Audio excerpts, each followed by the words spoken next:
Vale, perfecto. Bueno, pues excelente noche a todos. Comenzamos con nuestros trabajos dentro de Logia Aura, dentro de lo que es el estudio de Isis sin Velo. Continuamos en nuestro querido capítulo 5. Y bueno, pues continuaremos hablando de las diferentes cosmogonías. Hemos hablado ya un poco de cómo era esta cosmogonía escandinava, donde se hablaba de los hijos de Dios y los hijos del hombre, unos tendientes al espíritu, otros tendientes a la materia. De ahí ya más recientemente avanzamos hacia las simbologías de los diferentes árboles. Hablamos un poco del árbol nórdico, el famoso Yggdrasil, y también hicimos recordar alguna referencia a uno también de los árboles, digamos, místicos de los que se hablaba en la India. Y tenían cosas en común, ¿no? Que de los dos pues parten que muchas veces un extremo se asocia a la materia y muchas veces el otro extremo, usualmente la parte más alta del árbol, lo que son ya como las hojas, lo elevado, pues tiende hacia el espíritu, ¿no? Hacia lo más sutil. También hablábamos de cómo se relacionan estos árboles con el concepto de evolución, cómo desde la semilla pues va evolucionando y se generan las raíces, de ahí el tallo, del tallo salen las hojas, y cada elemento que va brotando pues es un nivel de sofisticación, ¿no? Cada vez más elevado. Y bueno, eso es a muy alto nivel. No sé si alguien quiera comentar algo que recuerde de la sesión pasada para terminar de un poco recordar lo que leímos. No sé si alguien guste.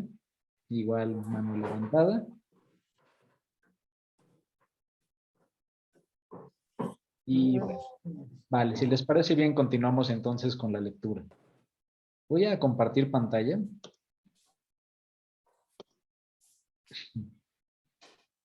Y vale, lo que vamos a leer a continuación, pues continúa con esta idea, digamos, evolucionista. Y comienzo yo este primer párrafo. Y vale, si continuamos, que dice, ya se ve, ¿verdad? Bueno, dice aquí, conviene advertir que esta antigua teoría de la evolución no solo se encierra en los símbolos y leyendas, sino que también se ve representada en pinturas murales de los templos indos, y se han encontrado fragmentos descriptivos en los templos egipcios y en las losas de Nimrod y Nínive, excavadas por Layard. Pero, ¿qué hay detrás de la dependencia del hombre según Darwin?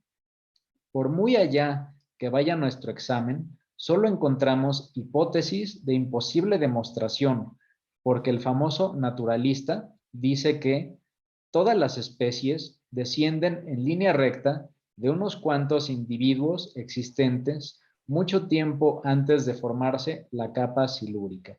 O sea, aquí básicamente nos dicen como que de unos pocos grupos fueron evolucionando, fueron desarrollándose y de unos pocos llegamos a los muchos, ¿no? Que eso es a lo que menciona como un poco la teoría darwinista, ¿no?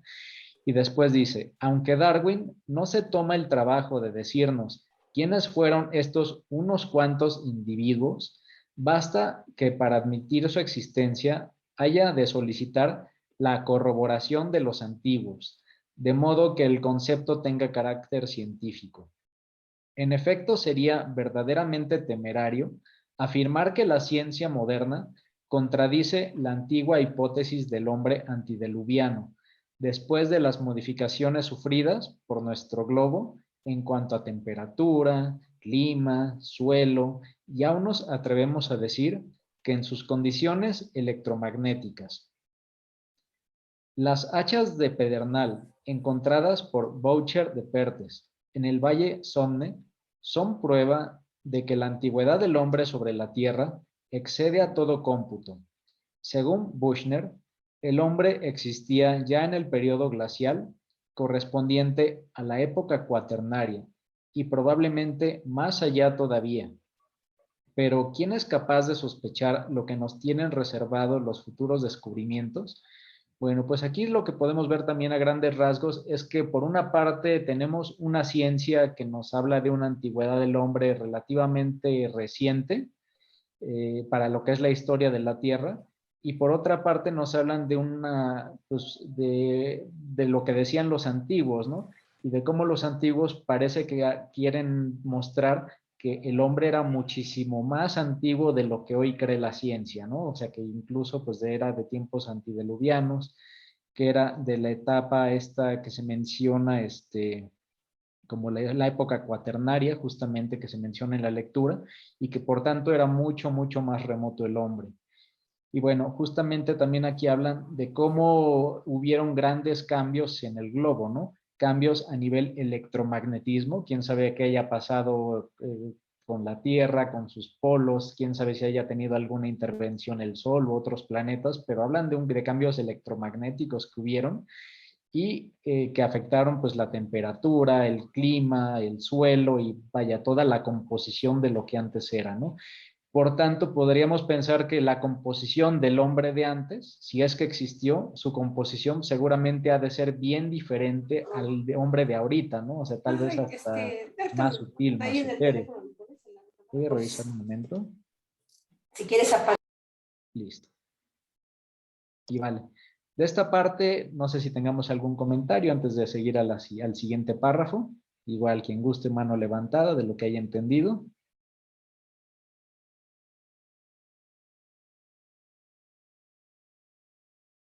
Mm, Vale, si gustan, continúo. Y así acabamos el capítulo. Ya, el reto es acabar ese capítulo. A ver. Y dice, si hay pruebas incontrovertibles de que el hombre existió en tan remota antigüedad, forzosamente se ha de haber alterado su organismo de modo admirable, lo que decíamos, ¿no? Si cambió tanto el electromagnetismo, la temperatura, todo, seguramente aquel hombre remoto del que hablan, pues físicamente no tenía tal vez nada que ver con como ahora somos, ¿no? Entonces dice, forzosamente se ha de haber alterado su organismo de modo admirable por razón de las mudanzas atmosféricas y climatológicas. En consecuencia, también cabe suponer por analogía, remontándonos a esas lejanísimas épocas, que el organismo de los remotos ascendientes, de los helados gigantes, de los que hablábamos, gigantes nórdicos, les permitía convivir con los peces devónicos y los moluscos silúricos. ¿Verdad que no han dejado sus huesos ni sus hachas de sílex en las cavernas? Pero si es fidedigno el testimonio de los antiguos, en los primitivos tiempos no solo hubo gigantes u hombres de famoso poderío, sino también hijos de dioses. Aquí seguimos hablando de los dos grupos, ¿no? De los gigantes, que no hay ningún rastro de ellos, y los hijos de Dios, los que decíamos que venían como de la vaca Urumla, ¿no? Y que eran los que estaban tendientes al espíritu. Esos hijos de Dios no está muy claro si realmente tenían un cuerpo físico o si era algo mucho más sutil, ¿no? Pero sabemos que de esa combinación entre ellos, tal vez la mente de ellos y los gigantes, es que vino nuestra raza. Y bueno, continuando con la lectura, dice, un momento, listo. Y continuamos, dice, si a cuantos creemos en la evolución del espíritu, tan firmemente como los materialistas en la de la materia, se nos acusa de sostener hipótesis indemostrables, bien podemos echar en la cara a los acusadores que, según ellos mismos confiesan, su teoría de la evolución física no está demostrada y tal vez sea indemostrable. O sea que ya dicen, bueno, pues tampoco la ciencia tiene todos los elementos y ellos mismos admiten que no tienen una forma de asegurar al 100% lo que dicen, ¿no?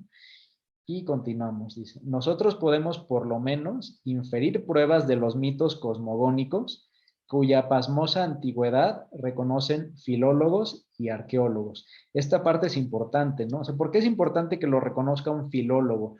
Los filólogos, recordemos que son los que estudian, digamos, civilizaciones o lenguajes de lugares diferentes y ellos son capaces de encontrar en qué se parece el lenguaje de una región con el lenguaje de otra región, ¿no? De igual modo, un filólogo con el apoyo de los arqueólogos pueden encontrar si alguna tradición, voy a decir, de los nórdicos tiene tiene similitudes pues increíbles, similitudes demasiado notables con respecto a lo que hubiera en una cultura de la India, ¿no? Eso es el punto el que menciona Elena Blavatsky, de bueno, a ver, tal vez aquí no estamos haciendo un análisis para lo que ustedes serían científicos, pero si en cierta región dan testimonio de dos razas, de los gigantes y de los hijos de Dios, y en otra civilización hablan casi de lo mismo, y en otra vez casi de lo mismo, pues pareciera que hay una congruencia, ¿no? Es como cuando tú vas cuando estás en un juicio y agarras diferentes testigos, ¿no? Y si los diferentes testigos coinciden con la misma historia, pues puede ser suficiente aval de que tu argumento es correcto, ¿no? Y un poquito parece ser que es como la tendencia de Elena Blavatsky, ¿no? Que dice, bueno, si hay filólogos, arqueólogos que están llegando a esto, pues tal vez hay algo de verdad, ¿no? Y eso es como el arma con la que Elena Blavatsky se defiende en este sentido. Y continuamos con el último párrafo que dice, mientras que nuestros adversarios en nada pueden apoyarse, a no ser que recurran aparte de las antiguas inscripciones con caracteres ideográficos y supriman el resto. Afortunadamente, mientras las obras de algunos reputados científicos parecen contradecir nuestras teorías, las corroboran por completo otros no menores eminentes, como Wallace, quien defiende la idea del lento proceso evolutivo de las especies a partir de una época remotísima, en innumerable sucesión de ciclos. Y si esto admite en los animales, ¿por qué no admitirlo en el hombre, cuyos lejanísimos ascendientes fueron los seres puramente espirituales llamados hijos de Dios? O sea, aquí nos están hablando que incluso existían personas eminentes que hablaban de que la evolución animal como la conocemos, pues venía de periodos grandísimos.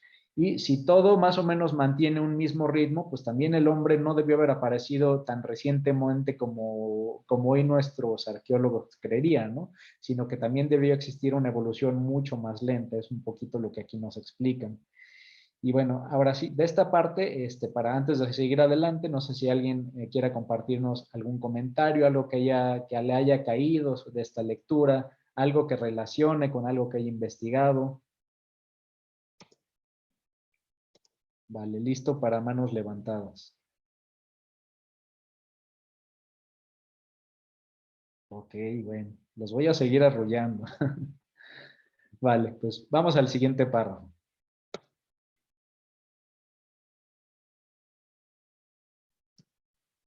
A ver, y continuamos. Dice, volvamos ahora al simbolismo antiguo con su mitología físico-religiosa. A ver, antes de seguir, pues adelante, Connie, por favor.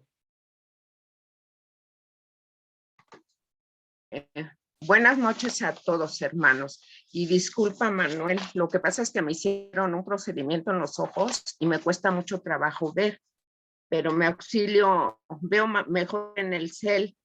Y entonces, acerca de que dice que la evolución lleva muchísimo tiempo, bueno, la transformación de los seres vivos, en este caso habla del lento proceso evolutivo de las especies a partir de una época remotísima en innumerables sucesiones de ciclos. Y si esto admite en los animales, ¿por qué no admitirlo en el hombre, cuyos lejanísimos ascendientes fueron los seres puramente espirituales llamados hijos de Dios? Esta partecita a mí me parece sumamente importantísima, porque aquí nos está prácticamente en estos rengloncitos, ahí debate la teoría de Darwin, o sea, que no descendemos del mono, venimos de seres espirituales llamados hijos de Dios, y que cuando llegamos al planeta Tierra se supone que solo venía la chispa divina que llamaron en ese momento mónadas. Y esa chispa divina se fue revistiendo con los cuerpos o principios hasta llegar a lo que tenemos en la actualidad. Y empezamos con el astral. Lo primero que nos cubrió fue el astral. Y recordemos que el astral nos los dio nuestra madre, la madre del planeta Tierra, que es la luna. Entonces, todos esos procesos, ¿cuántos años pasaron para lograr esta evolución?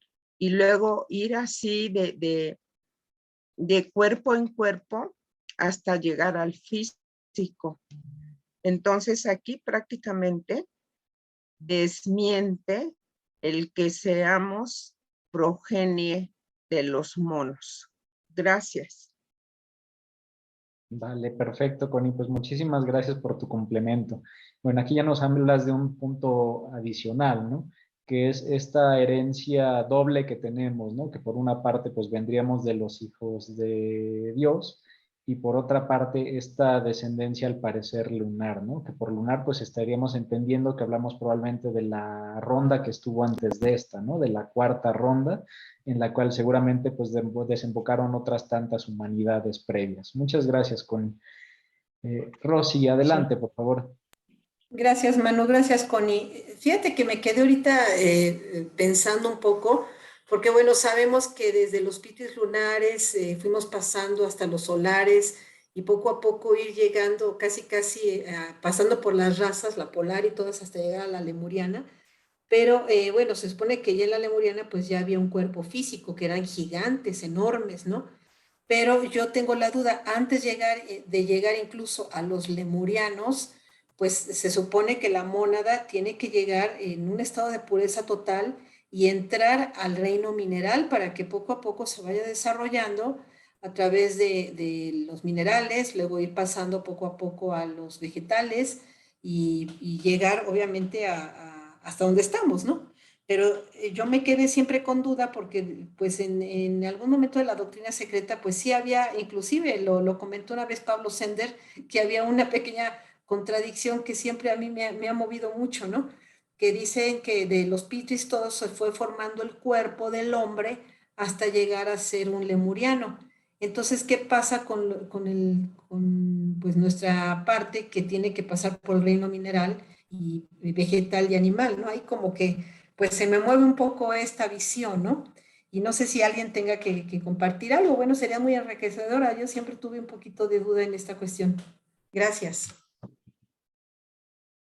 Vale, perfecto, Rosy. Pues muchas gracias.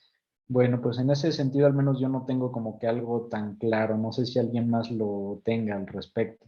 Yo simplemente cuando yo pienso al menos en un mineral, en una planta, pues yo estaría pensando que hablamos, ¿cómo decirlo? Incluso tal vez de entidades que son hasta, no sé si decir, tal vez hasta de rondas pasadas, o sea, que necesitan pasar por más rondas y muchísimas razas para poder llegar al punto en el que nosotros nos encontramos. Pero es una visión personal, realmente es, yo creo que es difícil abordar así con solvencia este tema si uno no conoce esto, si no ha leído todo esto y se lo sabe como la palma de su mano, ¿no? En mi caso está un poco complicado. Gracias, Manu. Sí, no, en realidad es un tema un poco complicado, pero bueno, pues una vez la maestra Blavatsky siempre decía que no iba a responder todo, que la intuición es la que tiene que ir trabajando, ¿no? Dentro de cada quien y que cada quien lo va a captar como sea. Pero ella una vez llegó un momento en que dijo, bueno, a fin de cuentas, eso pasó. Ahora el trabajo es aquí y ahora y continuar nuestro trabajo hasta, pues al infinito, ¿no? Primero llegar a iluminarse y una vez ahí arrancar a otras, pues otras partes que nos faltan todavía muy, muy largas para llegar a esa y divinidad, ¿no? Pero bueno, estamos en el camino. Gracias, Manu. Claro, totalmente. De ahí tal vez lo que yo me llevaría es, si no podemos entender todo, tratemos por lo menos de entender en qué punto nos encontramos y si acaso tal vez al inmediato posterior y el inmediato anterior, ¿no? Y tal vez eso nos ayude, como que partir de lo que nuestra conciencia esté más cercana, ¿no? Si no, podemos caer en pues en un enredo terrible. Muchísimas gracias, Rosy. Gracias, Manu, a ti. Y vale. Ok, pues vamos a continuar con la lectura. No sé si alguien gusta apoyar para leer. Manu, ¿quieres que te apoye? Ah, bienvenida, Rosy, muchas gracias. Perfecto. Igual La después te parte tomamos la palabra, azulita. Juan. Muchas gracias, Juan. La parte Adelante, azulita, Rosy. ¿verdad? Claro que sí, dice Así así. es. Volvamos ahora al simbolismo antiguo con su mitología físico-religiosa. Más adelante esperamos demostrar la íntima relación de estos mitos con los adelantos de las ciencias naturales, pues las emblemáticas imágenes y la peculiar fraseología de los sacerdotes antiguos encubren conocimientos todavía ignorados en nuestro siglo. Por muy experto que sea un erudito en las escrituras hierática y jeroglífica de los egipcios, ha de analizar cuidadosamente las inscripciones y no aventurarse a interpenetrarlas sin estar antes seguro, compás y regla en mano, de que el jeroglífico se ajusta a las figuras y líneas geométricas que dan la clave. Vale. A ver, siguiente párrafo. Hubo un paréntesis muy rápido para no perder la idea. Recordemos que una de las razones que comenta Elena Blavatsky de por qué ella escribió Isis sin velo era porque se habían hecho muchos descubrimientos justamente en Egipto, pero también eso había traído que muchos egiptólogos como de bolsillo habían hecho sus interpretaciones pues no bien fundamentadas y que en lugar de dar luz estaban confundiendo, ¿no? Y era por ello que también veían necesario ya ir sacando esta obra. Tengamos eso como en cuenta, ¿no? Ahora sí, Rosy, muchas gracias. Si nos puedes apoyar con lo que sigue. Claro que sí. Sin embargo, hay mitos de espontánea interpretación, como por ejemplo los bisexuales creadores en todas las cosmogonías. El griego Zeus Zen, éter, con sus esposas Chitonia, tierra caótica, y Metis, agua. Osiris, también el éter, primera emanación de Amun, la suprema deidad y primaria fuente de luz, con Isis Latona, entre paréntesis tierra y agua, Mitras, el dios nacido de la roca, símbolo del fuego mundanal, masculino o personificación de la luz primaria, y a la par esposa y madre Mitra, la diosa de fuego, que representaban el puro elemento ígneo, principio activo masculino, considerado como luz y calor en conjunción con la tierra y el agua, principios pasivos, femeninos de la generación cósmica. Mitras es hijo de Borj, la montaña mundanal de los persas, de la que surge como resplandeciente rayo de luz. La cosmogonía inda nos habla de Brahma, el dios del fuego, y de su prolífica consorte Ungi, la refulgente deidad de cuyo cuerpo brotan 1000 rayos de gloria y 7 lenguas de fuego. Shiva, personificado en el Meru, entre paréntesis los Himalayas o montaña mundanal de los indos, descendió del cielo y como el Jehová judío, en una columna de fuego. Todas estas divinidades y otras tantas de ambos sexos que pudiéramos citar revelan claramente su significación esotérica. ¿Y qué otra cosa sino el principio físico-químico de la creación primordial significarían estos mitos duales? Mil Son gracias, símbolos Rosy. de la... Ajá. Yo creo que hasta ahí si quieres lo dejamos para no decortar Gracias, la Manu. idea. Muchísimas gracias, Rosy. Y Sí, bueno, Manu. muchísimas felicidades. Espero lo hayas pasado súper bien. Ay, muchas gracias, con muchas felicitaciones de todos aquí, las preciosidades que me echaron porras. Muchas gracias, también el de Miguelito. Muchas Sí, caray. felicidades para Miguelito y gracias a todos, un beso a todos por acordarse. Un gusto, Rosy. Bueno, ¿quién nos quiere comentar algo de lo que acabamos de leer? Aquí ya está un poco más enredado, ¿no? Yo creo que va a ser difícil, es un poco difícil armar esta cadena y comparar las diferentes cadenas una con otra, porque nos estaban hablando creo que 2 o 3 cosmogonías.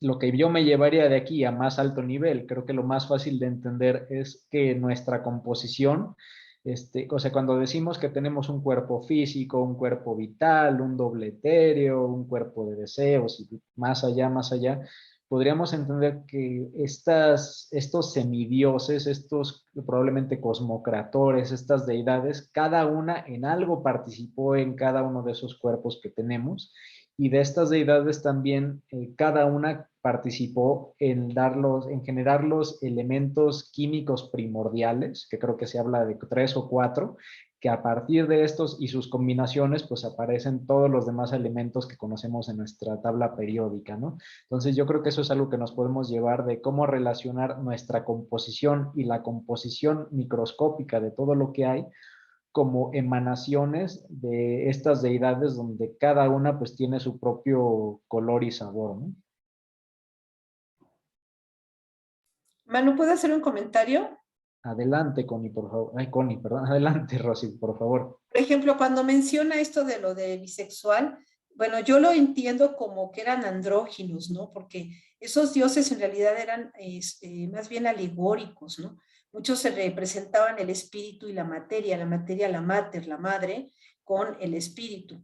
Entonces, siempre, pues, cuando venía la tercera parte era la emanación de ellos, que era lo que se iba a manifestar para continuar el trabajo en el planeta y, bueno, continuar la evolución, ¿no? Generalmente siempre que ponen las parejas, siempre buscan igual, como lo dicen en la ciencia esotérica de los masones, ¿no? Yaquín Boas, las dos columnas femenina y masculina, pero que en realidad una vez que de esa unidad emanan esas dos fuerzas, espíritu y materia, que es una sola cosa, pero dos cosas a la vez, bueno, pues es para empezar a hacer el trabajo ya con los hijos, que ya es lo heterogéneo, ¿no? Para que la evolución empiece de regreso ahora sí que de regreso, ¿no? Gracias, Man. Perfecto, Rosy. Muchísimas gracias. No sé si tengamos alguna otra participación.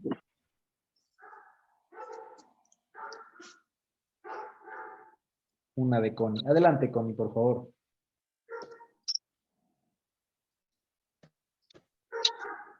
Aquí prácticamente nos está diciendo, nos está hablando de polaridad.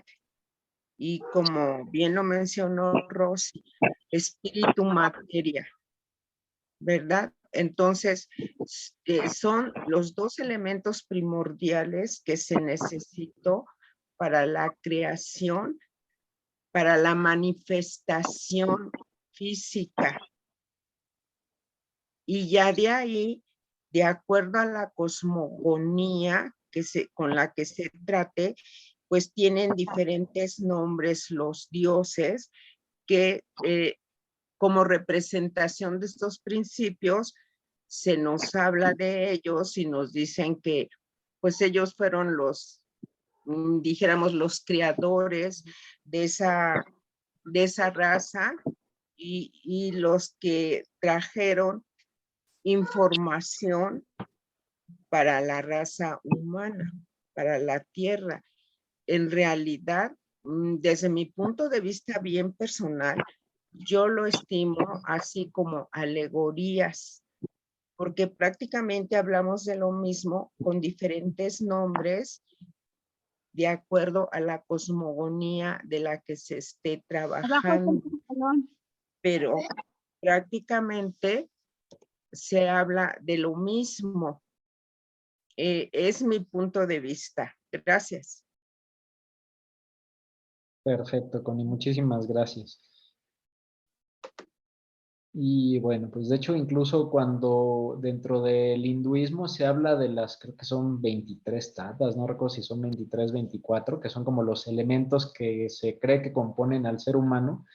Se dice que cuando uno, digamos, deja atrás los sentidos, deja atrás los carmendrillas, que son nuestros órganos de acción, y va más adentro y más adentro y más adentro, vas a ver que de ahí llegas a los elementos y de ahí llegas al, digamos, los dioses, pues sí, las potestades que están atrás de todo eso, ¿no?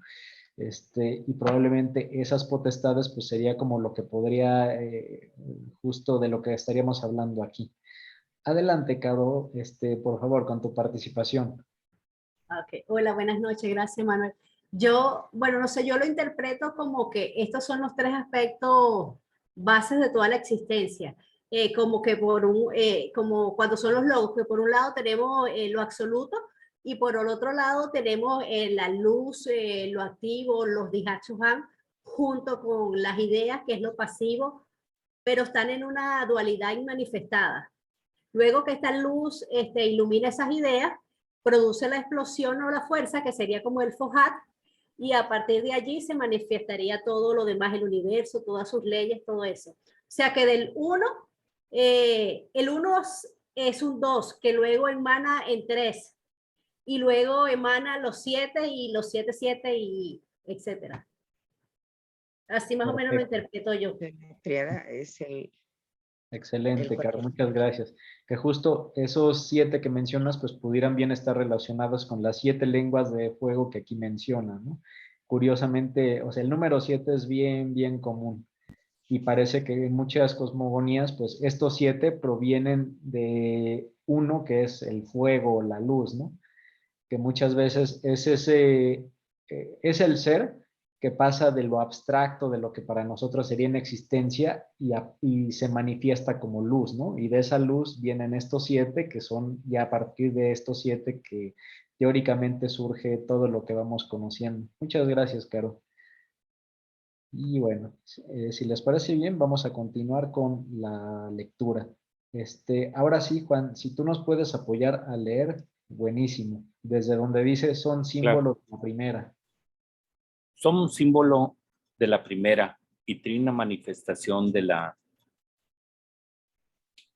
Casa Suprema en espíritu, fuerza y materia, de la divina correlatividad en el punto inicial de la evolución representada por la por la cópula del fuego y el agua, o la unión del principio activo masculino con el pasivo femenino, emanados ambos del electrizante espíritu y procreadores de su telúrico hijo, la materia cósmica o sustancia primaria, vivificada por el éter o luz astral.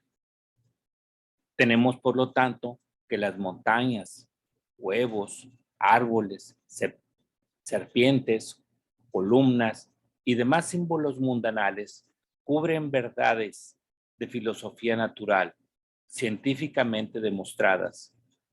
Las montañas simbólicas describen con ligeras variantes la creación primaria. Los árboles mundanales denotan la evolución del espíritu y de la materia.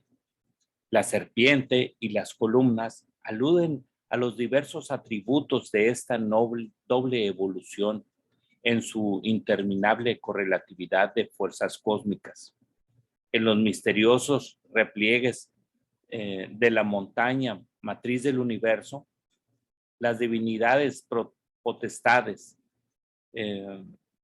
disponen los átomos gérmenes de la vida orgánica y el licor de la vida que despierta el espíritu humano en la materia humana.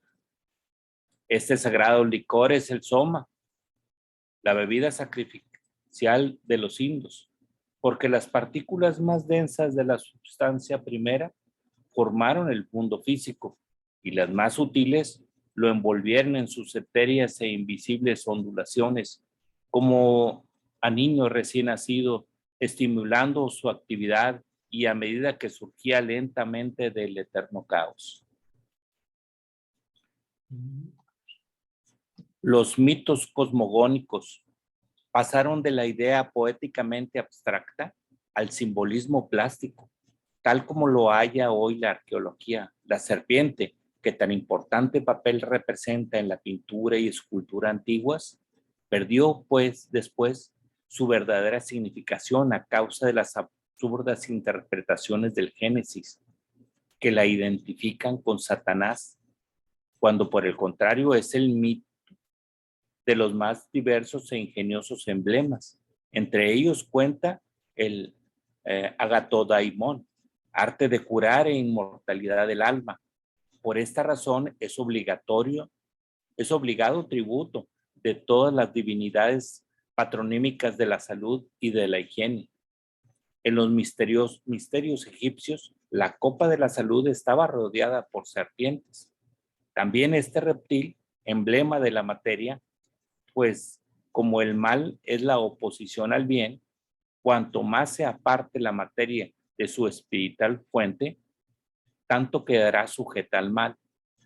En las más antiguas imágenes de los egipcios y en las alegorías cosmogónicas de Neb, simboliza la materia una serpiente dentro de un círculo hemisférico cuyo ecuador cruza una línea recta para dar a entender si el universo de luz astral envuelve al mundo físico que de él emanó, queda una vez envuelto y limitado por Emet, causa primera.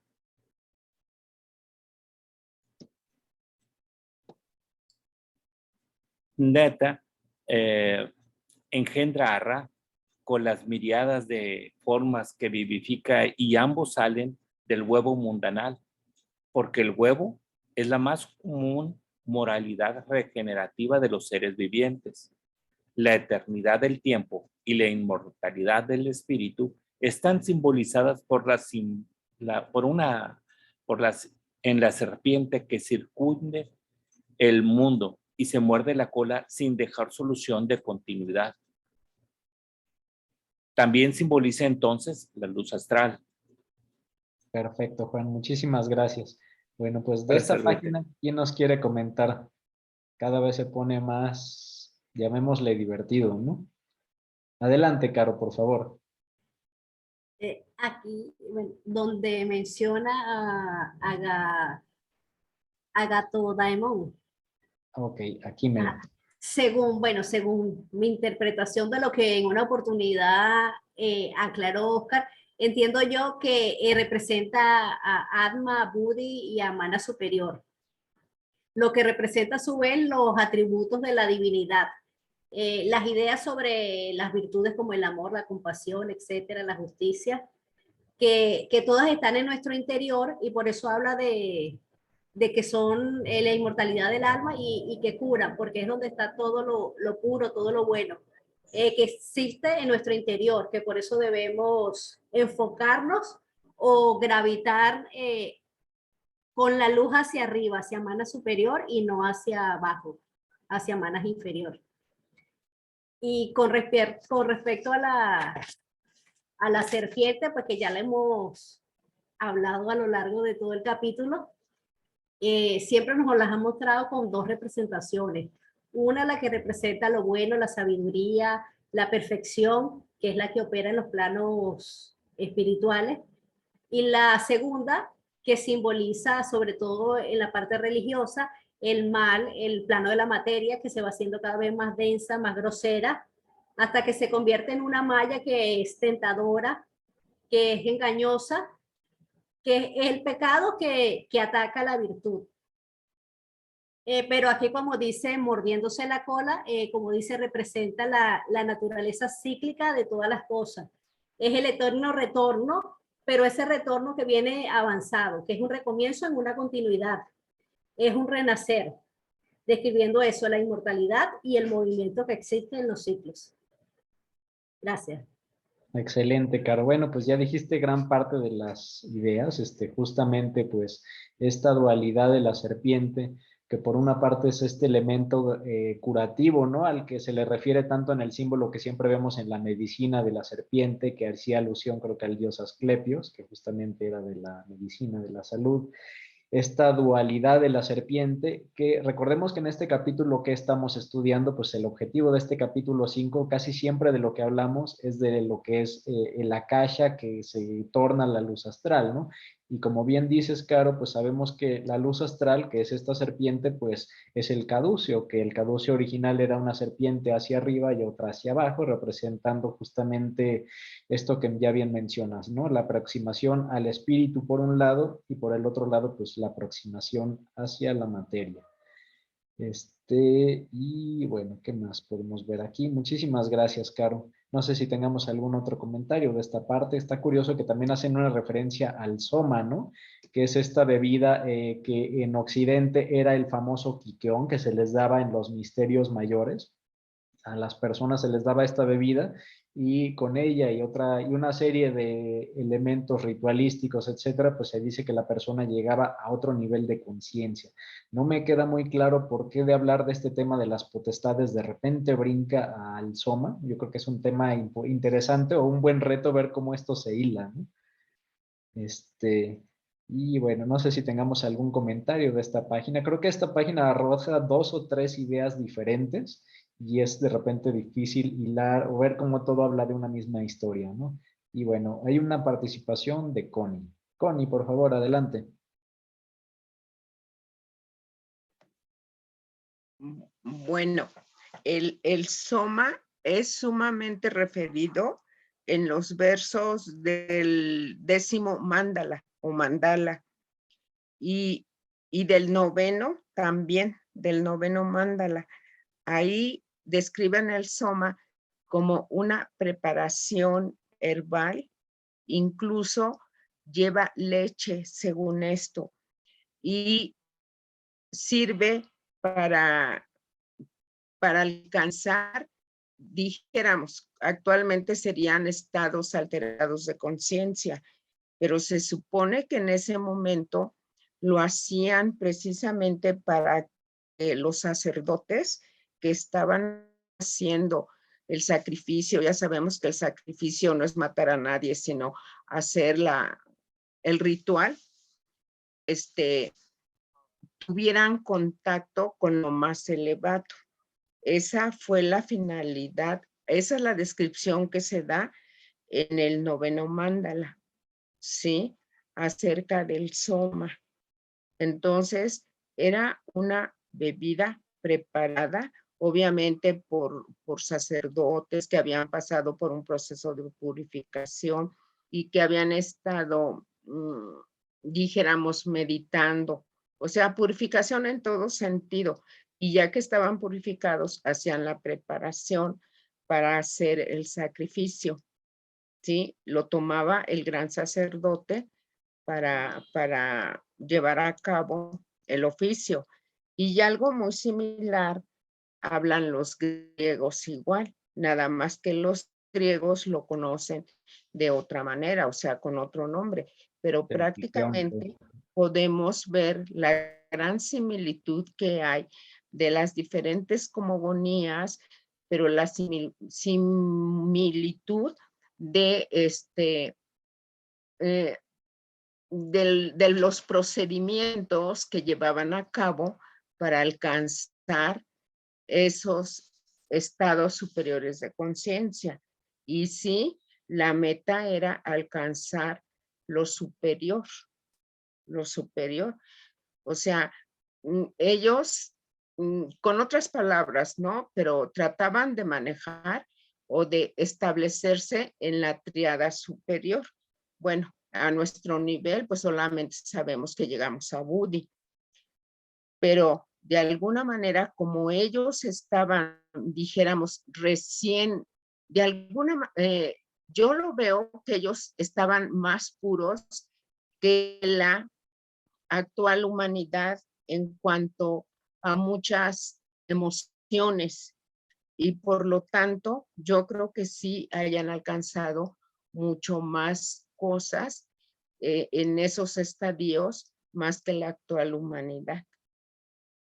Es mi comentario personal. Gracias. Perfecto, Connie, pues muchísimas gracias. Pues ya nos ampliaste bastante el concepto, ya también con la parte de Oriente. Y a ver, hay otra participación de Caro. Por favor, Caro, adelante. Y el simbolismo del soma también lo toma la Iglesia Católica, al momento en que el sacerdote va a tomar el vino. Es casi el mismo simbolismo. Sí, justamente. Y aparte hay un elemento ritualístico, ¿no? Donde lo tienen que consagrar. Excelente, Caro, muchas gracias. Y bueno, pues ya un punto. Ah, hay una participación de Marco. Marco, por favor, adelante. Bienvenido. Buenas noches. Gracias. Más que un aporte, en realidad es una duda un poco. El párrafo anterior al que está marcado, cuando habla de que tanto las montañas, huevos, árboles, serpientes, columnas, encubren verdades de filosofía natural. Y después termina diciendo científicamente demostradas. Más ahí un poco me queda como una especie de duda. ¿A qué se refiere al decir científicamente demostradas? Yo más no entiendo que esta parte de todos estos símbolos más están vinculados más a un tema intuicional. No sé si es un tema científicamente demostrado, no sé, un poco en la cabeza tengo ese dilema, no sé qué opinan Sí, esa parte. sí, es algo curioso. Ahora, creo, no sé si lo imaginé o si ocurrió, creo que en un párrafo anterior habla de esto Elena Blavatsky y como que dice que lo científicamente demostrado, como diciendo se los voy a mostrar después, ¿no? Pero no sé si, a ver, quiero ver, porque sí venía, según yo, esa parte donde como que decía, esto está científicamente, pero todavía no les diré cómo es más adelante, ¿no? Pero quiero ver, creo que por ahí venía, ando buscando.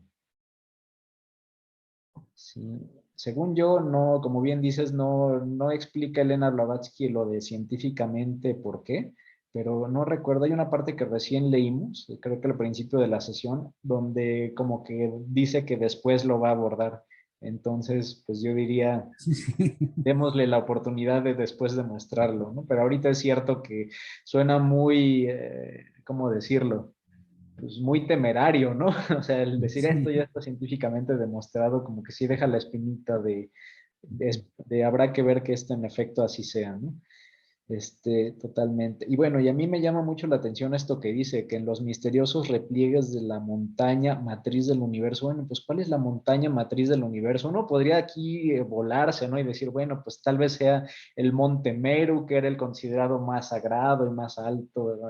Colosal de Oriente y donde habitaban los dioses. No sé si es un tema simbólico o si estás diciendo realmente el tipo de lugar geográfico donde se podría producir tal vez los vegetales o los elementos que forman este soma, quiquión. No sé si esto sea una pista de dónde se puede encontrar. De aquí uno puede perderse, ¿no? Mentalizando, porque a mí me suena como que están diciendo que hay un punto, una ubicación geográfica donde estos elementos atómicos, estos gérmenes que producen el soma, como que de ahí tal vez brotan, ¿no? O al menos así yo lo entendí. Entonces esta parte yo también me la quedo así como, está interesante. En los misteriosos repliegues de la montaña matriz del universo. Bueno, ¿cuál será? Sí, está bien, está bien. Sí, caray. Y bueno, pues vamos a continuar con la lectura. Ya leímos esta parte del lagarto daimón. Los demás elementos sí vale la pena darle una segunda leída porque yo creo que sí nos habla de varias cosas que aún nos falta tratar, creo yo. Y bueno, eh, ¿quién nos puede ayudar para leer la siguiente página, que es esta? Yo puedo, Manuel, si quieres. Ah, ok, perfecto. Liliana, ¿verdad? Sí, Ah, buenas excelente. Muchas noches gracias, a Lili. todos. Buenas noches. Los filósofos de la escuela de Ferécides enseñaban que el éter, Zeus o Zen, es el cielo superior o empíreo donde está el mundo superior, cuya luz, astral, es la concentración de la substancia primaria. Tal es el símbolo de la serpiente, identificada más tarde como Satán por los cristianos. Es el Ob y Aur de Moisés y de los cabalistas. Cuando la luz astral en estado pasivo actúa sobre quienes sin darse cuenta se ven arrastrados por su corriente, es el Ob o Pitón. Moisés resolvió al exterminio de cuantos cedían a la influencia de las siniestras entidades que por todas partes nos rodean y se mueven en las ondas astrales como el pez en el agua, a las que Lytton llama moradores del umbral, pero se transmuta en Od tan pronto como la vivifica el flujo consciente de un alma inmortal, porque entonces las corrientes astrales actúan bajo la dirección de un adepto o un hipnotizador, cuya espiritual pureza les capacite para dominar las fuerzas ciegas. En este caso, desciende temporáneamente a nuestra esfera una elevada entidad planetaria de las que nunca encarnaron, aunque entre ellas las haya que han vivido en nuestro mundo. Y purificando el ambiente circundante, abre los ojos espirituales de Leto y le infunde el don de profecía. Por lo que atañe al Aur, designa ciertas propiedades ocultas del agente universal que únicamente interesan a los alquimistas y en modo alguno al público en general. Gracias, Lili. ¿Nos ayudas con este último parrafito? Sí, claro. Anaxágoras de Clasomene, fundador del sistema filosófico homoiomeriano, creía firmemente que los elementos y arquetipos espirituales de todas las cosas procedían del sin límites, al cual se restituían desde la tierra. Los indos divinizaron el éter, Akasha, y los griegos y latinos lo identificaron con Zeus o Magnus, a quien Virgilio llama Pater Omnipotens Éter. Perfecto. ¿Sigo? Muchísimas gracias, Lili. Ya está bien de esta página. De nada. Muchísimas gracias. Vale, pues de esto nos habla de varias cosas, ¿no? Ya hemos hablado, recordarán en anteriores sesiones de este capítulo 5, que están dos fuerzas, ¿no? Dos fuerzas, una que es espiritual, que a la espiritual llega aquel que ya sometió, digamos, todas sus debilidades y que impuso su voluntad soberana por sobre sus deseos. Los que hacen esto de imponer su voluntad soberana, pues son los que se van por la corriente que va hacia arriba, ¿no? De esta luz astral. Pero también sabemos que está esta otra corriente, la que decíamos que era una corriente o fuerza ciega, ¿no? Esa fuerza ciega que ya hemos hablado que en la Biblia era la que hacía que se aventaran pues la piara de cerditos que eran la legión, ¿recuerdan? Que se aventaron del barranco cuando estaba Jesús, y que justamente es esa fuerza ciega que cuando nosotros no tenemos una completa conciencia de nuestros pensamientos, de nuestras emociones, pues nos puede llevar como un tren que quién sabe dónde nos deje, ¿no? Yo creo que justo eso nos lo vuelven a mencionar aquí con estas dos, llamémosle polaridades. Una fuerza que es la fuerza ciega, de la que ya habíamos hablado, que es el Od, y otra fuerza de tipo espiritual, que es el Od. Y por último nos habla de otra que es el Aur. El Aur, al menos en esta parte, pareciera que no nos dice mucho más Elena Blavatsky, ¿no? Como que ya no nos lo detallan y dice, bueno, esto es para los alquimistas y básicamente como de no es para ustedes, ¿no? Bueno, no es para el público en general, no necesitan saber más de esta tercera fuerza por ahora. Creo que estos tres conceptos, Od, Ob y Aur, para quien le interese, los ahondan un poco o un bastante más justo en la doctrina secreta. Pero lo que nos debe de quedar claro es que una es vida, la otra es muerte y la otra probablemente sea síntesis, pero ya lo confirmaremos. Y también, ¿qué más nos dicen? Que en este O podríamos entender lo que es toda esta parte de astralidad, ¿no? Esta corriente de astralidad en la cual están probablemente aleteando o flotando todas estas energías, por no decir incluso a veces demonios o elementales, que muchas veces influyen en nosotros, ¿no? Y desde que nosotros tenemos una naturaleza inferior, pues automáticamente somos un canal abierto para que esas energías que están ahí dando vueltas dentro de esta corriente ciega, pues nos influyan y nos hagan sentir y nos hagan pensar cosas que tal vez ni siquiera eran las nuestras, nos influyen como si fuéramos antenas. Yo creo que esa es una parte importante, ¿no? Que dicen justamente, creo que justo por ahí decía, ¿no? De Moisés se resolvió al exterminio de cuantos cedían a la influencia de las siniestras entidades que por todas partes nos rodean y se mueven en las ondas astrales. ¿En qué ondas astrales? Pues probablemente las de esta corriente ciega que es el Ob, ¿no? Y bueno, este es un punto importante. Al final, pues tenemos que no dejarnos llevar por todo lo que podamos creer que es nuestro, pero que realmente ni siquiera son nuestros pensamientos, realmente ni siquiera son nuestras emociones, pero los adoptamos muchas veces como propios.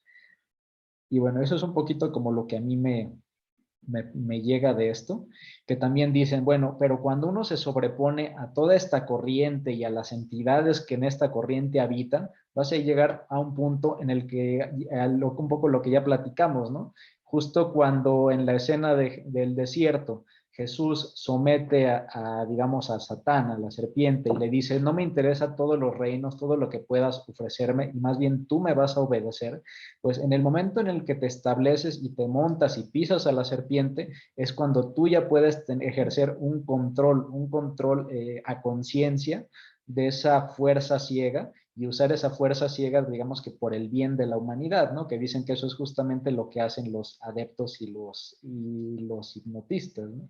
Entonces, bueno, pues sabemos que esta es una corriente que no es mala, que nos puede incluso ayudar, puede ser de utilidad, pero antes de poderla utilizar, pues debimos haberla vencido, ¿no? Y eso es algo que pues definitivamente no es fácil y involucra todo un proceso muchas veces iniciático.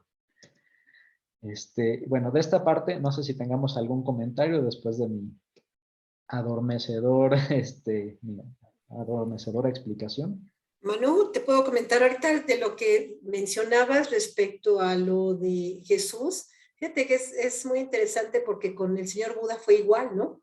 Cuando esas fuerzas ciegas, que en realidad pues es tus fuerzas interiores, porque en realidad nunca hubo ningún agente exterior o un ser exterior, sino él mismo tenía que vencer esas fuerzas ciegas dentro de uno mismo. No había un ser aparte, ¿no? Otra entidad, vamos. Era simplemente las fuerzas ciegas que uno tiene que vencer por sí mismo para poder iluminarse, ¿no? Entonces, efectivamente, cuando ese yo, ese negativo, le dice aviéntate, pues obviamente dice, bueno, no le voy a dar pues gusto ni al populacho, ni a ti, ni a nadie, porque es mi ego inferior, ¿no?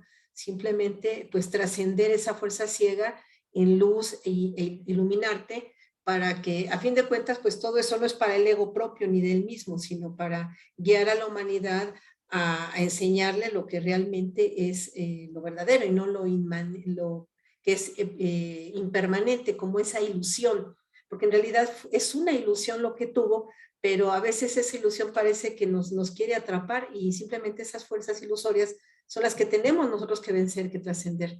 Claro, bueno, pues ellos son titanes, ¿no? Nosotros somos pequeños, pues chiquitas hormiguitas, pero bueno, esa enseñanza, bueno, en nuestro nivel hay que ir poco a poco, ir pues reflexionándola, y que vaya quedando en nuestro corazón, y en nuestro nivel pues hacer nuestro mejor esfuerzo, ¿no? Gracias, Manu. Vale, no, al contrario, mil gracias a ti, Rosy, pues excelente complemento. Y bueno, aquí hay otra parte que vale la pena darle una segunda leída, ¿eh?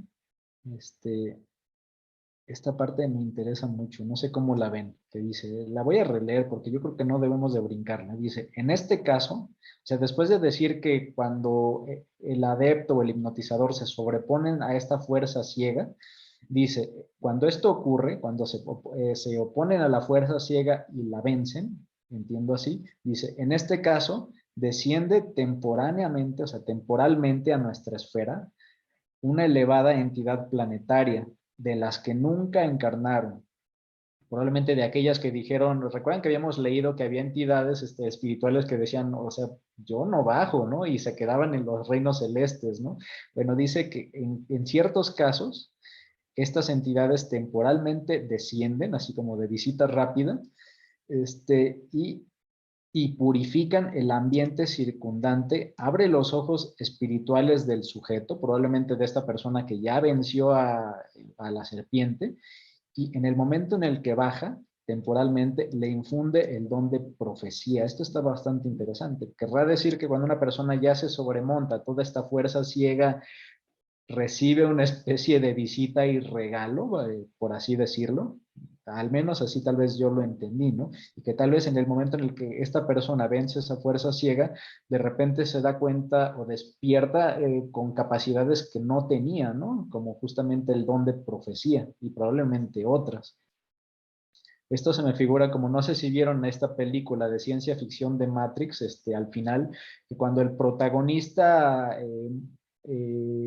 parece que muere y descubre que todavía está vivo y que esto es una ilusión, en ese momento como que ya adquiere inmediatamente dones y comienza a hacer maravillas, ¿no? Se me hace como similar este tema, de en el momento en el que alguien se sobrepone, llega esta fuerza espiritual de visita momentánea y como que le da un poco de ese fuego, ¿no? Y a partir de ahí, pues ya la vida del iniciado y sus dones cambian. Esta parte me pareció interesante como para no brincárnosla. Y bueno, no sé si hay algún otro comentario. Ah, Connie, veo que tienes la mano levantada, por favor, adelante, Connie.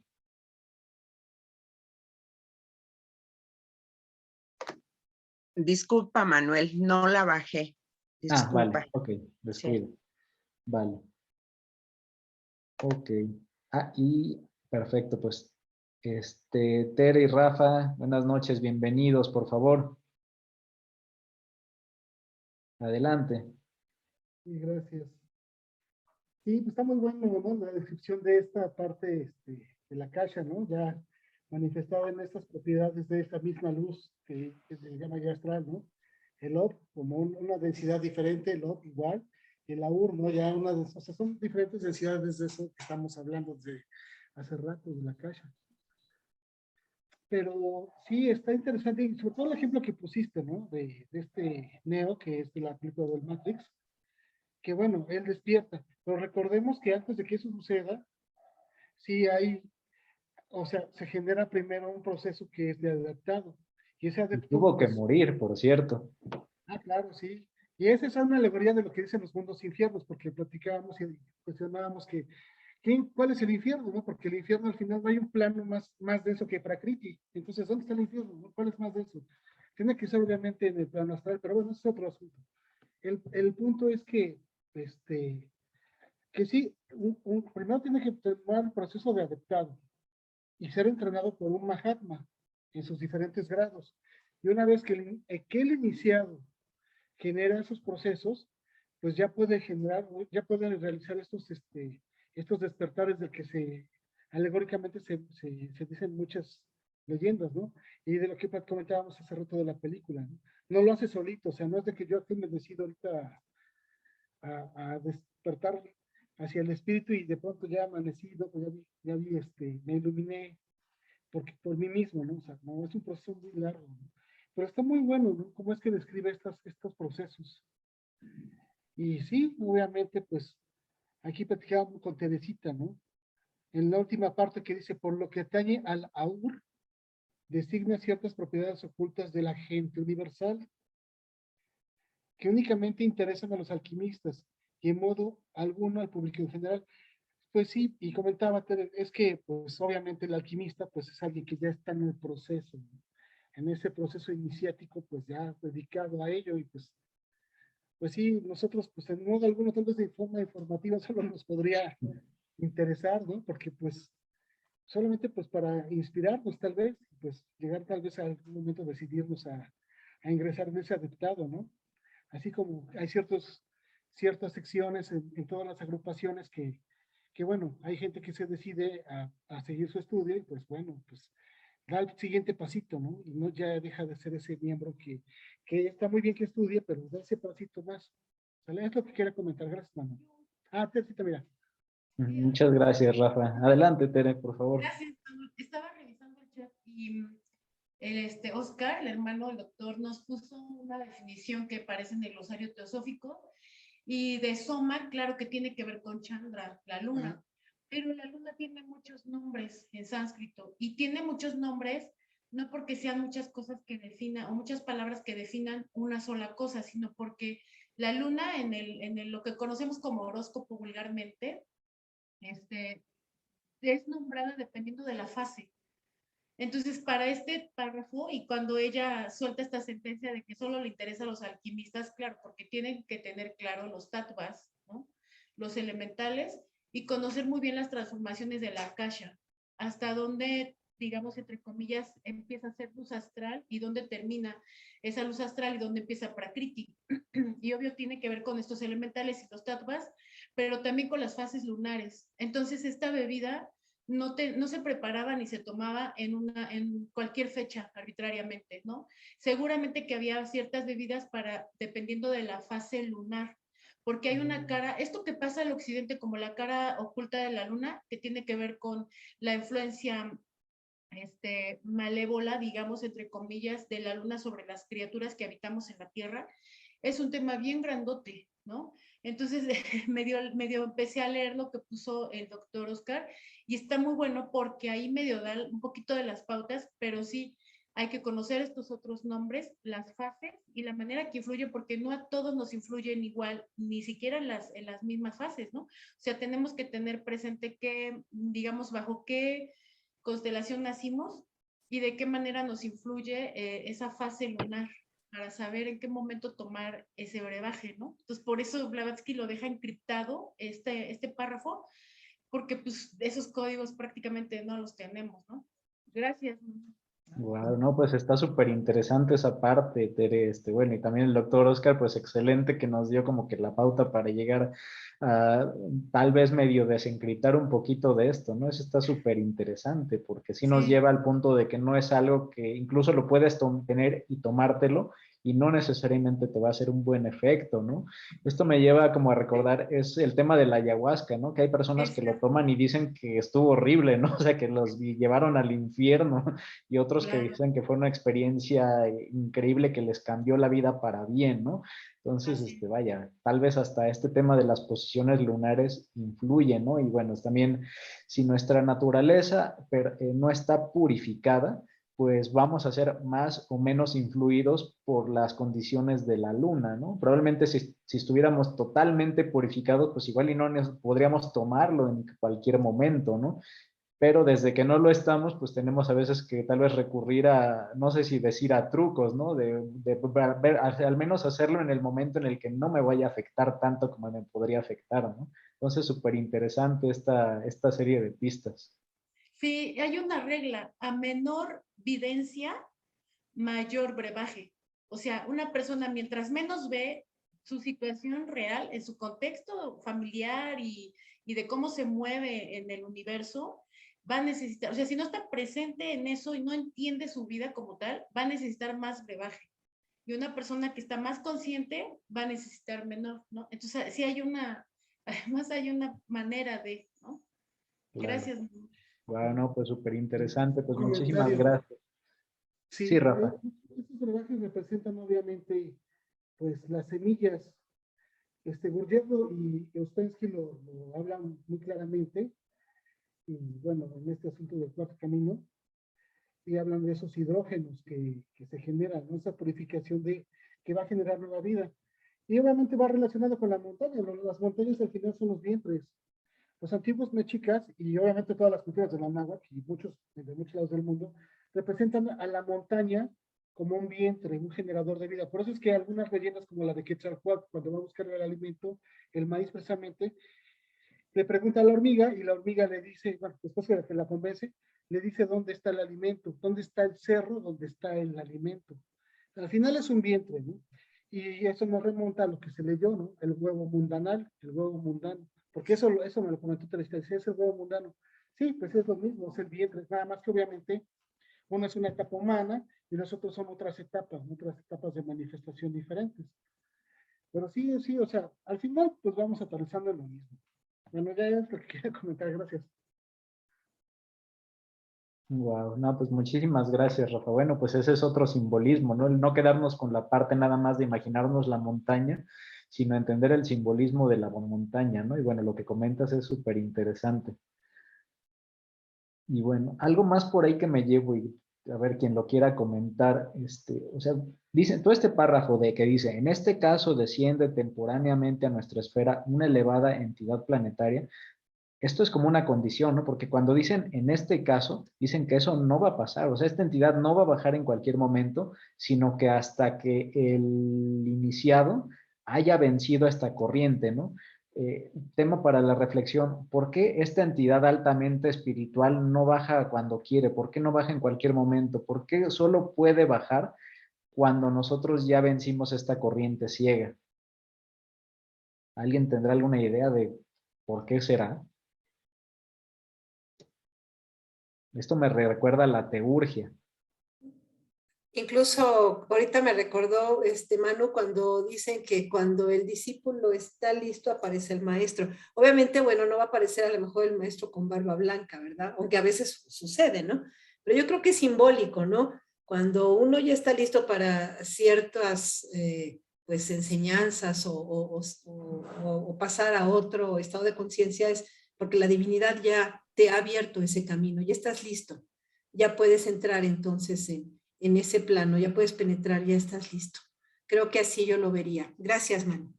Perfecto, Reci, muchas gracias. Bueno, esa es una, ¿no? De que probablemente la entidad baja porque ya tiene sentido bajar, ¿no? Esa podría ser una, justamente. Y hay otro comentario de Rafa y Tere. Por favor. Ay, gracias, Mana. Sí, lo que pasa es que por eso decíamos hace rato que hay que estudiar el capítulo de elementales, ¿no? Y de Akasha y la luz astral, que está en el mismo libro que tú pasaste en el chat. Bueno, digamos que viene separado en dos partes, pero están muy buenas porque nos da más claridad. Se refiere a los elementales que no van a ser hombres. Hay dos tipos de elementales. Unos que sí son futuros hombres y que están sometidos, digamos, a las formas, ¿no? Que obviamente nosotros formamos parte de esos, que sí nos encarnamos y que sí pasamos por todos estos reinos previos y que además hay solo una línea de evolución, ¿no? Y hay otros elementales que no van a ser hombres. Entonces, esos elementales que no van a ser hombres son considerados como divinidades porque finalmente el estar predestinado a ser hombre te genera muchos apegos a todas las formas de los reinos, ¿no? Por eso en el reino humano, que ya es digamos, el regreso, es tan difícil regresar porque ya nos apegamos a estos reinos, principalmente los humanos, ¿no? Y a los reinos previos, los reinos animales, los reinos vegetales, minerales, y estos tres reinos elementales de los que casi no se habla, porque precisamente con esos reinos son con quienes juegan muchos de los que sienten apetencia por despertar ciertos poderes, ¿no? Entonces, esos que no van a ser futuros hombres, claro que son divinales, porque no tienen este tipo de apegos. Y además, también puede ser otro tipo de divinidad, una vez que ya estos hombres que se encarnan, o sea, digamos que nosotros en las futuras cadenas planetarias, ya nos liberamos también de la pesada carga de ser humano, ¿no? Entonces, existen estos dos tipos de jerarquías que son divinizadas, unas porque nunca sintieron ese apego y las otras porque ya pasaron por el reino humano y ya se liberaron. Entonces, eso lo explica también en este capítulo de jerarquías de seres, ¿no? Que está como más claro. Gracias, Manu. Perfecto, Tere, muchísimas gracias. Bueno, pues sí, hace todo el sentido. De hecho, habíamos, recordarán que en nuestras lecturas del capítulo 5, creo que fue hace 2 sesiones, que hablábamos de que hubieron como 3 grupos, ¿no? O sea, que hubo antes de que estamos nosotros, antes de nosotros estuvieron los gigantes que se quedaron como en un punto medio de la materialización. Y antes de los gigantes había otros que eran más espirituales, que fueron los primeros y que fueron como los que dijeron, no, a ver, yo ahí no bajo, no, yo no me meto ahí, que pueden ser justo los primeros que comentas. Y pueden estar también como los que dices, ya pasaron todo este proceso. Y también uno diría, si ya pasé todo este proceso y ya me desapegué de la materia, ay, bueno, pues qué tipo de riesgo, en qué tipo de riesgo podría yo caer si regreso a eso, ¿no? O sea, si desciendo en un vehículo que no está purificado, que sigue atado a muchísimos apegos terrenales, pues aparte de ser algo desagradable, yo creo para estas entidades, pues puede ser tal vez, no sé si decir hasta peligroso para ellas, ¿no? O sea, al final, algo que ya está inmaculado, correría el riesgo de otra vez ensuciarse. Yo creo que ahí está también el por qué la diferencia entre la goetia y la teurgia, ¿no? Mientras que en la goetia era de, yo no necesito purificarme, yo me voy a conectar con lo primero que esté disponible en la red, y que muchas veces te traes lo que no es bueno, pues estaban los teurgos que ellos sí que tenían que pasar por probablemente 7 años o más de puro purificarse, y solo hasta ese momento como que el espíritu o las entidades sublimes decían, bueno, órale, pues voy a bajar, ¿no? Yo creo que puede ir también por ahí, ¿no? Ese tema de la purificación, porque ni nosotros estamos preparados para recibirlos, ni tal vez ellas estarían en condiciones de bajar a nuestra naturaleza de grosera si no hemos afinado el vehículo, ¿no? Yo creo que por eso hablan que es un prerequisito este tema de vencer la fuerza ciega antes de que el espíritu pueda bajar a darnos todos estos dones. Y a ver, hay una participación de Yeri. Yeri, ¿qué tal? ¿Cómo estás? Bienvenida. Hola, gracias Manu. Buenas noches a todos. Pues ahorita lo que estaban diciendo me acaba de sorprender. Estoy así con cara de wow, porque me suena mucho. Yo una vez leí que si nosotros tuviéramos la capacidad, o sea, la mente suficientemente abierta para ver lo que hay a nuestro alrededor, nos volveríamos locos. o sea, de inmediato, porque no estamos preparados, o sea, nuestra capacidad de mental o digamos de ahorita como estamos no está preparada para ver o para enfrentarse a todo lo que hay, ¿no? Entonces, por eso es como que siento que se va desarrollando poco a poco, nos los van soltando de a poquito para que podamos ir, pues, asimilándola, ¿no? Y ahorita lo que dicen, pues, me hace mucho sentido con eso, porque, pues, estamos hablando de fuerzas, pues, de creación del universo, de ya energías, pues, ascendidas, pues, imagínense, no sea alguien que no está preparado, que no puede incluso hacer, ¿no? Con ese tipo de energías o simplemente pues se le va la mente, ¿no? Se le va, estamos aquí, de todas maneras estamos aquí, ¿no? En esta parte humana. O sea, no podemos pasar hacia allá sin un proceso, ¿no? Eso era lo que quería comentar. Gracias, Ma. Excelente, Yeri. Bueno, pues como bien dices, yo creo también un poco en lo mismo, o sea, es como si quisiéramos pasar algo que es de un voltaje altísimo, para algo que acepta muy pequeño voltaje, ¿no? Entonces, pues si lo pasas directo, vas a fundir el aparato, o sea, lo vas a deshacer. Entonces, ¿qué pasa? Que tienes muchas veces que ir poniendo un montón de elementos intermedios para ir disminuyendo y disminuyendo ese voltaje para que no funda el aparato, ¿no? Yo creo que también por ahí puede estar haciendo una similitud. Muchísimas gracias, Yeri. Exactamente, bueno, perdón, es que ahorita lo que acabas de decir también me ha servido porque sí es cierto, o sea, es como te decía el otro día, ¿no? O sea, uno como uno está ahorita trabajando sus cosas, ¿no? A lo mejor su historial o a lo mejor esta parte de, pues de que a veces es arrogante, vanidoso, o sea, toda esta parte humana, ¿no? Y entonces meterse con esas fuerzas, pues es algo me puede llegar a ser hasta peligroso, ¿no? Porque pues no estás preparado, o sea, como tú dices, llega el voltaje de la descarga y pues yo creo que también por eso poco a poco nos van soltando en nuestras reencarnaciones, o lo que he entendido hasta ahora de lo que hemos ido estudiando, pues cada reencarnación es como ir dando un pasito pequeño más adelante y un pasito más pequeño, ¿no? Ahorita lo hemos mencionado en varias sesiones de que pues por algo hemos llegado aquí, ¿no? Por algo estamos aquí ahora reunidos o por algo hemos llegado a, a estos estudios, porque es poco a poco y paso a paso, aunque se lleve muchísimas vidas, ¿no? Totalmente, Yeri. Bueno, pues justo. O sea, al final, de hecho, Elena Blavatsky lo advierte, ¿no? De, ojo, cuidado. En el momento en el que tú decides que sí te quieres meter ya de fondo al ocultismo, pues si das un pie en falso, te puedes ir hasta abajo, ¿no? Entonces, incluso Elena Blavatsky dice, si no te sientes totalmente seguro, ya has adquirido la suficiente, por ejemplo, fuerza de voluntad, si has tenido la bondad suficiente, pues mejor ten una vida, llamémosle como cristiana, ¿no? De conoce estos temas y ve que puedes aprovechar de ellos de manera práctica para tu vida, pero no te metas más hondo, ¿no? Entonces sí, pues justamente. Yo creo que si estamos muchos aquí es porque tal vez ya algunos estamos como que entre que sí y no dar ese pasito, ¿no? Ese pasito siguiente ya para meternos a la parte honda del agua.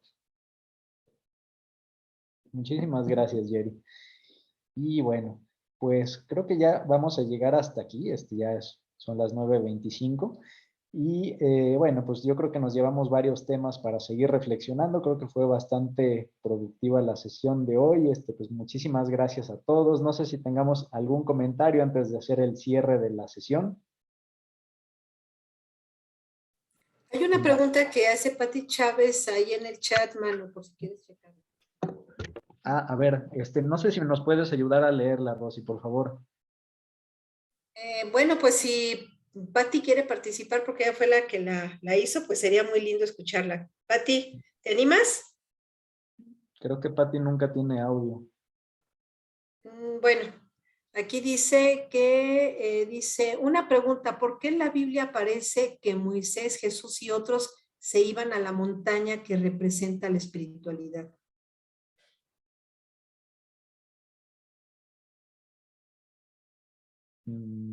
Pues no sé si alguien quiera contestar esta. O sea, al final el tema de la montaña pues puede ser algo simbólico, ¿no? De que tal vez es por una parte el apartarse, por otra parte el ir a lo elevado. O sea, recordemos que usualmente la montaña también se le relaciona con lo elevado, con lo celeste.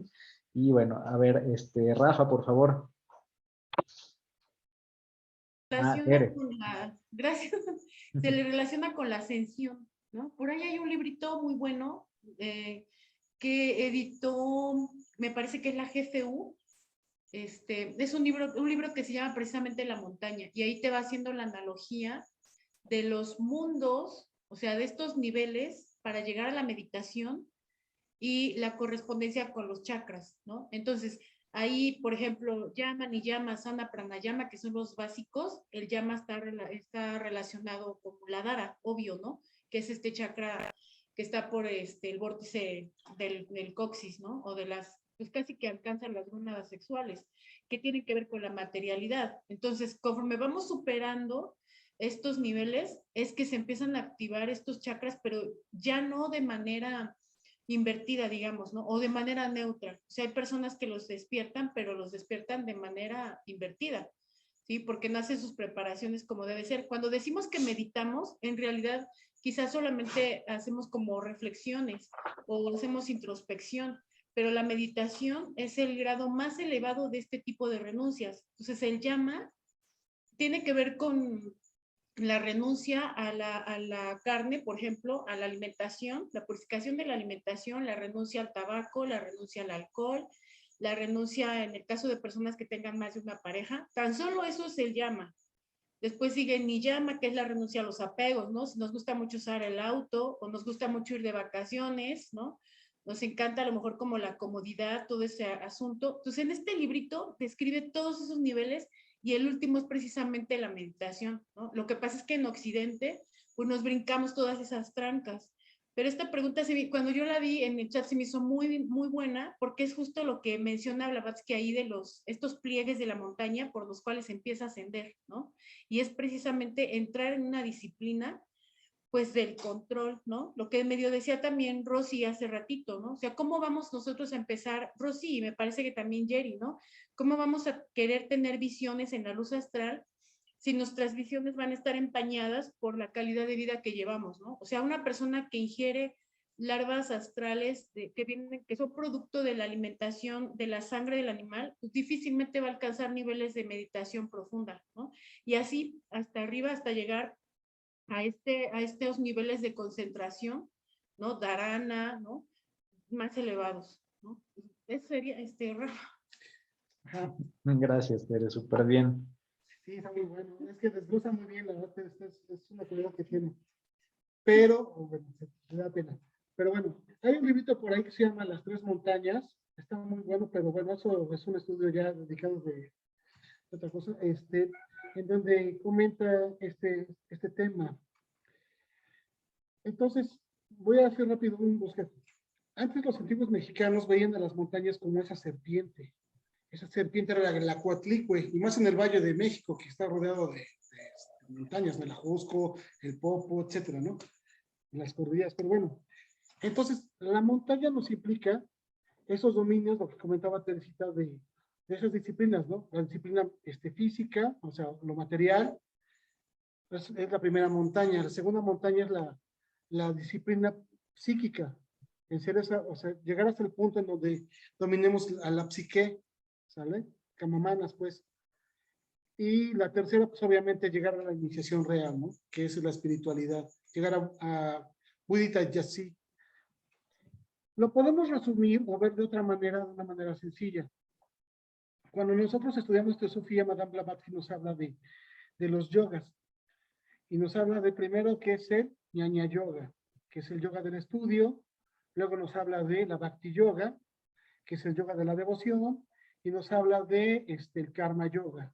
O sea, obviamente estudiando, siendo devocionales, pues podemos actuar en el Karma Yoga de una manera correcta.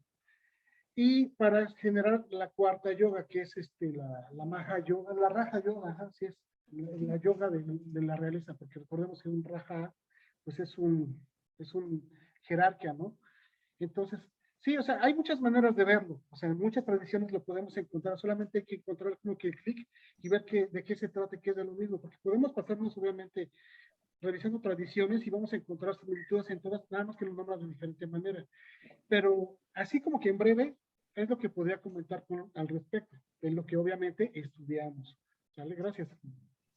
Perfecto, pues Rafa, Tere, muchas gracias. Pues nos quedamos con esta posibilidad, ¿no? De que las montañas, pues simbólicamente sean estos peldaños que tenemos que ir subiendo dentro de nuestra propia perfección antes de poder llegar a esta iluminación de la que veíamos, ¿no?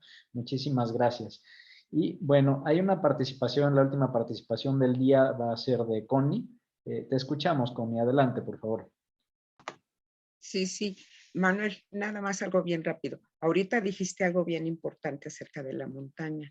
Y si nosotros la viéramos a una montaña en 2 dimensiones, es un triángulo.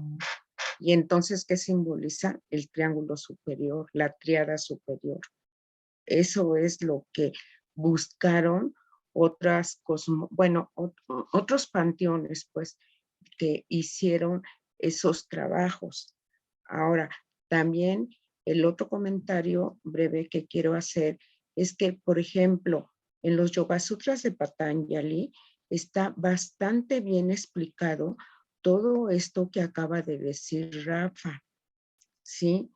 Y empieza desde la materia más grosera, desde el físico, y luego se va al psíquico, y luego, pues obviamente la meta es alcanzar el espiritual. Ahora, ¿qué se necesita? Antes que nada, pureza de vida. Si no se lleva pureza de vida, es rotundamente un fracaso, es perder el tiempo tratando de hacer esto. Entonces, sí es bien importante no engañarnos. Yo estoy de acuerdo que es bueno la concentración, el aislarse unos minutos a lo mejor en la mañana, pero todo eso tiene que ir acompañado de todas las purificaciones de los niveles en los que nos estamos moviendo. En nuestro caso, como es el físico, y el físico conlleva muchas cosas, ¿sí? O sea, la alimentación, la castidad, el servicio, la compasión, todo eso es purificación y solamente así se logra. Y avanzando más, llegamos a lo que nosotros conocemos como el Antakarana para accesar lo superior. ¿Sí? Entonces, pues para mí ahí yo encontré hace mucho tiempo estos conocimientos, nada más que en explicados de otra manera, pero ahorita con las cuestiones teosóficas se me ha abierto mucho la perspectiva. Y sí, antes que nada, pureza de vida, antes que cualquier otra cosa. Y eso conlleva, pero mucho, ¿sí? Y entonces se va a alcanzar la atención, la concentración y llegar al dharana, al dhyana y bueno, al éxtasis. ¿Sí? Gracias. Perfecto, pues Connie, muchísimas gracias. Bueno, pues yo creo que esa nos queda como la reflexión final, ¿no? Que puede ser, pues no hay que autoengañarse, hay que ser verdaderamente juiciosos con nosotros y ver, pues realmente dónde estamos, ¿no? Y a partir de un ejercicio sincero de dónde estamos y ver, pues hasta dónde podemos llegar, pues de ahí ya con una determinación ir en estos senderos, ¿no? Pero primero pues sí hacer ese autoanálisis y si consideramos que estamos en condiciones de iniciar de manera estricta y disciplinada una vida de pureza, como bien lo menciona Connie, pues adelante. Bueno, pues listo, hermanos, pues hemos terminado ya la sesión de hoy. Muchas gracias a todos. Para hacer el cierre de la sesión, como usualmente lo habituamos, voy a hacer la oración de Annie Besant. Quien guste acompañar aquí mentalmente, pues adelante, bienvenido. Y comenzamos. Oh luz oculta que brillas en cada átomo. ¿Qué me ha pasado? Perdónenme. Oh vida oculta que vibras en cada átomo. Oh luz oculta que brillas en cada criatura. Oh amor oculto que todo lo abarcas en la unidad. Que cada ser que se sienta uno contigo, sepa por lo tanto que es uno con todos los demás. Listo. Bueno, pues hermanos, que tengan todos una excelente noche. Para los también quienes nos visitan por primera vez, pues bueno, es todo un gusto recibirlos. Tenemos un grupo de WhatsApp para quien guste darse de alta, donde damos información de teosofía y de nuestras próximas pláticas. Quien guste darse de alta que no se encuentre ya, pues basta con compartir su nombre, su país y su teléfono para que los agreguemos. Con esto dicho, pues que tengan todos una excelente noche, estamos en contacto y ya nos estaremos escuchando el próximo jueves, para quien nos guste acompañar, con una plática de nuestro hermano Rubén Morales. Gracias, Que Manuel. tengan una excelente noche. Pasen buenas noches. Una excelente noche para Buenas todos. noches, muchas Que gracias. descansen. Igualmente, muy buenas noches. Buenas noches a todos. Gracias, Manuel. Gracias, buenas noches. Bendiciones. Descansen, muy buenas Carolina, noches. Daniel, buenas noches. Gracias, Rafael. Chao, Andrés. Chao, chao. Ay, Caro. Chao.